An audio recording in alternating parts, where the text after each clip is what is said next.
இன்று நாம் என்ன பார்க்க இருக்கிறோம் என்றால், ஒருவர் கேள்வி கேட்டு இருக்கிறார்.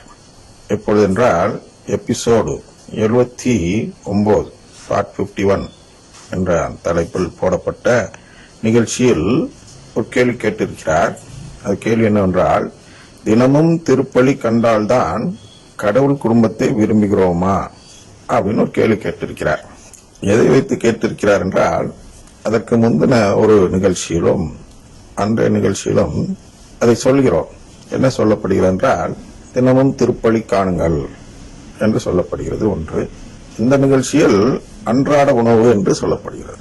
இந்த அன்றாட உணவு சொல்வதற்கு முன்பு நான் என்ன செய்திருக்கிறேன் என்றால், அந்த அடிமை உவமை லூக்கா 17வது அதிகாரம் 7 முதல் 10 வரை உள்ள வசனங்களில் கூறப்பட்ட அந்த அடிமை உவமையும், லூக்கா 12வது அதிகாரம் 37 சொல்லப்பட்ட ஒரு முடிவுரையும், அந்த உவமைக்கான முடிவுரையும் வைத்து விளக்கம் தந்து வரும்பொழுது இந்த வார்த்தை பயன்படுத்தப்பட்டது, அன்றாட உணவு. அதுதான் முக்கியம். எது தேவையில்லை என்றால் அவெஞ்ச்மெண்ட் தேவையில்லை. அதனால்தான் அந்த ஜெபத்தில், ஆண்டவர் கற்றுக் கொடுத்த ஜெபத்தில் நாம் என்ன சொல்கிறோம் என்றால், பிறர் எங்களுக்கு எதிராக செய்யும் குற்றத்தை நாங்கள் மன்னிப்பது போல் நீங்களும் எங்கள் குற்றத்தை மன்னிக்க வேண்டும் அப்படின்னு அதுல கேட்கிறோம் கடவுள்கிட்ட. அதில் அவெஞ்ச்மெண்ட் விட்டுறோம். அப்ப என்ன வேணும்? அக்ரிமெண்ட். 3 விஷயம் சொல்லியிருக்கிறோம் இல்லையா? Atonement, avengement, agreement. இந்த விண்ணப்பத்தை இப்படி வச்ச பிறகு நான் 2 விஷயத்த விட்டுறேன். எதுனா, அட்டோன்மெண்ட்டையும் அவெஞ்ச்மெண்ட்டையும் விட்டுறோம். அட்டோன்மெண்ட்னா பரிகாரம்னு சொல்லலாம், அவெஞ்ச்மெண்ட்னா பழி வாங்குதல் அப்படின்னு சொல்லலாம். அதை விட்டுட்டு எனக்கு என்ன சொல்லித்தரார் ஆண்டவர் என்றால், அன்றாட உணவு. இந்த அன்றாட உணவு தான் கத்தோலிக்க திருச்சபை எப்படி பார்க்கிறது என்றால், அந்த தினமும் எடுக்கும் அந்த நற்கருணை அப்பம், தினமும் புசிக்கப்படும் நற்கருணை அப்பம், அதுல என்ன அதுக்காக அவ்வளவு தூரம் முக்கியத்துவம் கொடுத்து அதை சொல்கிறார்? உணவுக்காக வந்தவரா இயேசு என்றால், உணவு கொடுக்க வந்தவர் அல்ல. அவரால் இருந்த இடத்துல விண்ணகத்துல இருந்து கொண்டே இங்க இருக்க மக்கள் எல்லாருக்கும் உணவு வயிறார புசிக்க கொடுக்க முடியும் என்பதை தான் பல இடங்களில் சில ரொட்டி துண்டுகளை வைத்து பல ஆயிரம் நபர்களுக்கு உணவு கொடுத்து காட்டினார்.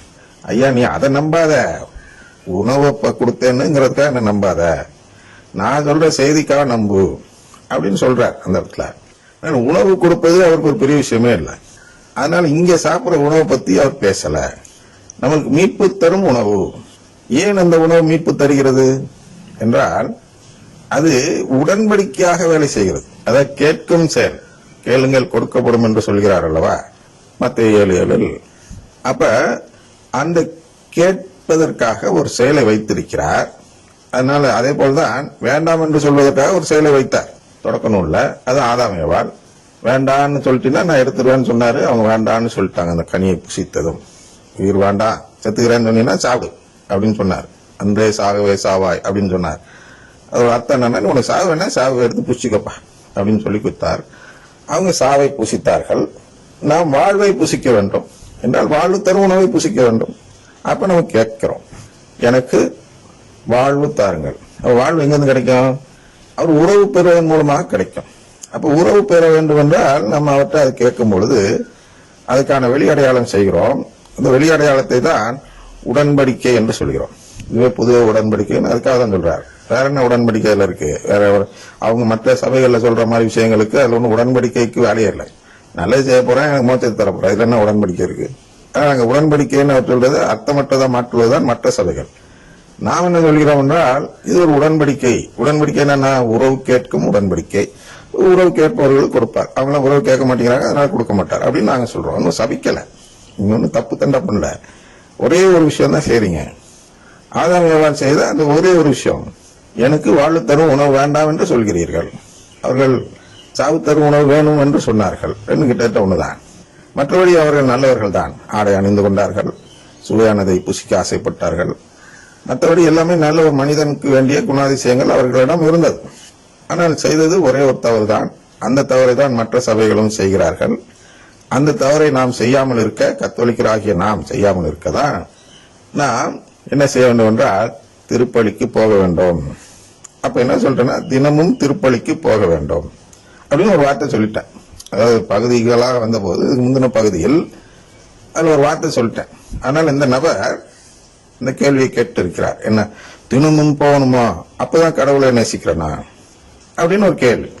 நல்ல கேள்வி, இன்று தேவைப்படும் கேள்வி. ஏன்னா அநேக கத்தோலிக்கர்கள் சண்டே கிறிஸ்டியன்ஸா தான் இருக்கிறாங்க இல்லையா, சண்டே கேத்தலிக்ஸ் சொல்லுவோம். அப்படின்னு என்ன, ஞாயிறு மட்டும் வருவார்கள். சில ஈஸ்டர் கேத்தலிக்ஸ் கூட இருக்கிறார்கள், ஆண்டுக்கு ஒரு முறை வருவார்கள். இன்னொரு வகை கூட இருக்கலாம், எக்ஸ்ட்ரீமங்ஷன் கேத்தலிக்ஸ் சொல்லலாம்.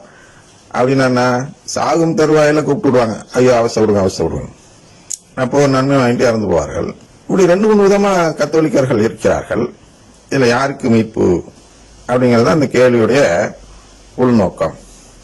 அப்ப நான் தினமும் போகலன்னா எனக்கு மீட்பு இல்லையா அப்படின்னு ஒரு கேள்வி. அப்ப தினமும் போகவில்லை என்றால் மீட்பு இல்லையா அப்படிங்கிற அந்த கேள்வியிலே ஒரு குறை இருக்கிறது. என்ன குறைனா, கடவுள் அது மேல சட்டம்லாம் போடல, இன்னது செஞ்சா அவனுக்கு மீட்பு, இன்னது செய்யலைன்னா அவனுக்கு மீட்பு இல்லை அப்படின்னு. இல்ல, முதல்ல நம்ம என்ன தெரிஞ்சுக்கணும்னா, முழுமையான அன்பு. ஒரு உதாரணத்திற்கு பார்த்தோம் என்றால், மார்க்கு 12:30 என்ன சொல்லப்படுகிறது என்றால், உன் முழு இதயத்தோடும் முழு உள்ளத்தோடும் முழு மனதோடும் முழு ஆற்றலோடும் உன் ஆண்டவராகிய கடவுளிடம் அன்பு கூறுவாயாக அப்படின்னு சொல்லப்படுது. இது நம்மளுக்கு முதன்மையான கட்டளை. இந்த கட்டளை கடைபிடித்தால் நமக்கு நிச்சயமாக மீட்பு உண்டு. நல்லா புரிஞ்சுங்க. எப்படா, அப்படிதான் எல்லாருமே அன்பு வைத்து இருக்கிறோமே கடவுளிடம். நீ எப்படி அப்புறம் நற்கருணை எல்லாம் உள்ள கொண்டு வர? மற்ற சபைகளும் அன்பு வைத்திருக்கிறார்களே, மற்ற மதத்தை சேர்ந்தவர்களும் அன்பு வைத்திருக்கிறார்களே, ஏன் கடவுள் இல்லை என்று சொல்பவர்கள் கூட கடவுளிடம் அன்பு வைத்திருக்கிறார்களே என்றெல்லாம் நீங்கள் சொல்ல இடம் இருக்கிறது. கடவுள் இல்லை என்று சொல்பவர்கள் எப்படி சொல்கிறார்கள் என்றால், அவர்கள் கடவுளிடம் எதிர்பார்க்கிறார்கள், அந்த எதிர்பார்ப்பு நடக்காததால் இல்லை என்று சொல்கிறார்கள். கடவுள்னா சமுதாயத்தில் எவனும் கஷ்டப்படாம காப்பாற்றணும், அவர் காப்பாற்ற மாட்டேங்கிறாரு அப்படின்னு வருத்தப்படுறாங்க. ஏன் வருத்தப்படுறாங்க? அன்பு இருக்கிறதுனா அவருடைய செயல்பாட்டை கண்டு வருத்தப்படுவதை தான் கடவுள் இல்லை என்று சொல்லி கோபித்துக் கொள்கிறார்கள். நம்ம கோச்சுக்குவோம் இல்லையா, அப்பா அம்மாட்ட கோச்சுக்குவோம், தார மாட்டேன்னு சொல்லுவோம், அவங்க நம்மளை வற்புறுத்துவாங்க, அவங்க வயிற்று பசி தீக்கிறது மாதிரி நினைச்சிட்டு நம்மளுக்கு வற்புறுத்தி ஊட்டி விடுவார்கள். அது பேர் அன்பு. நாம் கோபித்துக் கொள்வதும் அன்பு.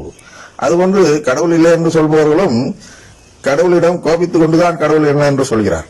அவருக்கு நல்லா தெரியும்.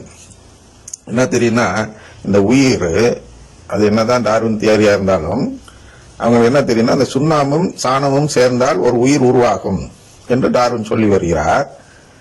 அந்த சுண்ணாமும் சாணமும் சேர்ந்தால் உயிர் உருவாக வேண்டும் என்று கட்டளையிட்டு அதை செயல்படுத்தி வருபவர் தான் கடவுள் என்று நாம் சொல்கிறோம்.